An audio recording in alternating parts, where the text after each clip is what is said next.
যে ফার্স্ট একটা খুবই ইম্পর্টেন্ট প্রশ্ন থাকে যে অনেক মেডিকেল গ্র্যাজুয়েটস থাকে, তাদের খুবই ভালো ডিগ্রিজ থাকে, স্টিল জব পেতে গেলে তারা এতটা স্ট্রাগল করে, এটার পেছনে রিয়েল রিজন কি হতে পারে? না, প্রথমে কথা যে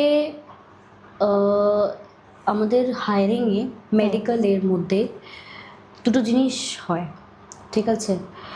এখানে ইন্টারভিউজ অনেক লম্বা চলে। হ্যাঁ, প্রথম ইন্টারভিউ তো তোমার থিওরিটিক্যাল, মেডিসিন পার্টটা একদম।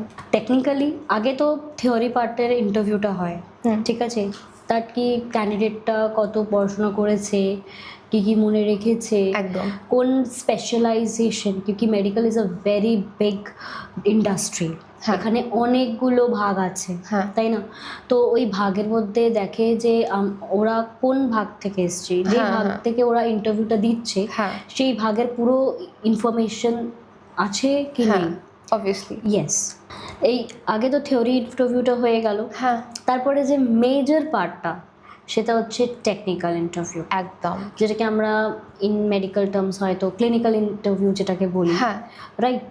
তো এই ক্লিনিক্যাল ব্যাপারটা যেটা আসছে মেডিকেলে, এই ইন্টারভিউটাই কিন্তু ক্র্যাক করাটা খুবই ডিফিকাল্ট হয়ে যায়, বিকজ ক্যান্ডিডেটস বা স্টুডেন্টস যারা মেডিকেলে পড়াশোনা করছে ওদের থিওরি ইনফরমেশনটা অনেকটাই থাকে, ফার্স্ট লেভেলে থিওরিটা থাকে, বাট ওদের কিন্তু ক্লিনিক্যাল বা টেকনিক্যাল এক্সপোজারটা সেটা থাকে না।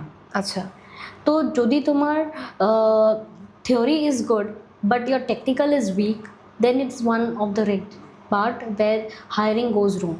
Okay. Because all the interviewers, they want for the medical specifically the candidate to be more experienced.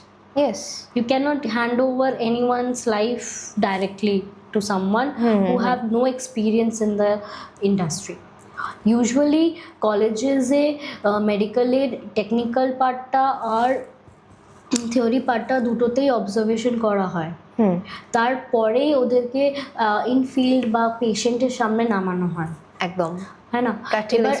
As you know that in hiring the ইন্টারভিউর of a doctor or any medical person, they just don't want a doctor to be on a paper.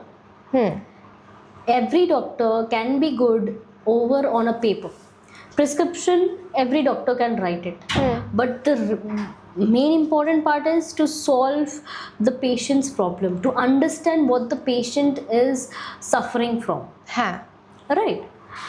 अगर if যদি doctor যদি নাই বুঝতে পারলো যে আমার পেশেন্টটা কি দিয়ে ভুগছে, তাহলে কিন্তু ওর ইলাজটা করাটা পসিবল হবে না, রাইট? তো ওই হিসাবে আমরা ডক্টরসদের বা মেডিকেল রিপ্রেজেন্টেটিভসদের আমরা হায়ারিং প্রসেসটা